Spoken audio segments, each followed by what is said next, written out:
One of my goals when I started this channel in 2013 was to share how we provide our plants with all the nutrients they need, using only compost, mulch, and worm castings from free local resources. I was so intent on proving my point, however, that I probably went a little overboard.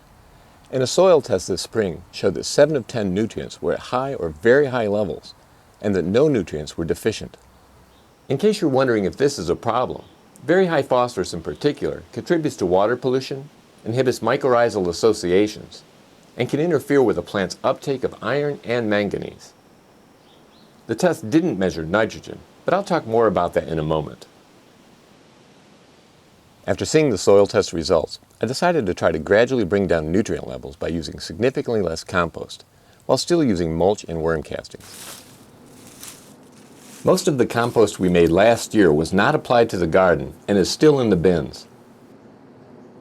And while we typically build 4 or 5 compost piles per year, this year we'll build only one, which will process fall garden waste. A soil test next spring will show if these reductions are bringing down nutrient levels as intended, or if we need to make changes to our approach. Now back to the issue of nitrogen. Nitrogen moves through the soil more quickly than phosphorus and potassium, and this transient nature of nitrogen is why most soil tests don't measure it. So reductions in compost aimed at bringing down phosphorus and potassium will likely bring down nitrogen levels even more, which could lead to a deficit. Even so, with the help of nitrogen-fixing cover crops, I was never concerned that nitrogen deficiencies would be a problem. Here's what I said back in mid-April when talking about the impact of using less compost. To compensate for this, we'll plant more nitrogen-fixing cover crops, and we'll observe our plants for signs of nitrogen deficiency. If deficiencies exist, we may have to resort to a nitrogen fertilizer, but I'd bet money that cover crops will be sufficient and no fertilization will be required. As we now move into the fall, I can say with certainty that there was more than enough nitrogen in the soil for our plants to thrive, and that no additional nitrogen fertilization was needed.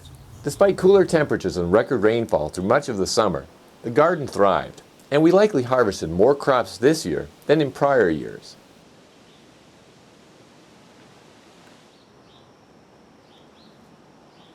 Before closing, I'd like to share a few of the lessons I've learned from this experience that I think might be helpful to other organic gardeners. First, using compost and mulch from free local resources can significantly reduce or eliminate the need for store-bought fertilizers and soil amendments. I've provided a list in the description below of the free local resources that we use. Second, growing nitrogen-fixing cover crops is an inexpensive way to add nitrogen to the soil, and it provides a number of other benefits that I've discussed in prior videos. And third, a soil test every few years can potentially save you time and money by showing you what your soil doesn't need. In our case, we don't need to add any more nutrients, so we don't have to work hard to make a lot of compost, and we don't have to buy fertilizer. Well, I better get started planting our fall cover crop seeds, which cost less than $5.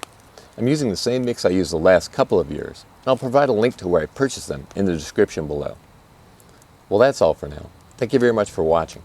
And until next time, remember, you can change the world 1 yard at a time.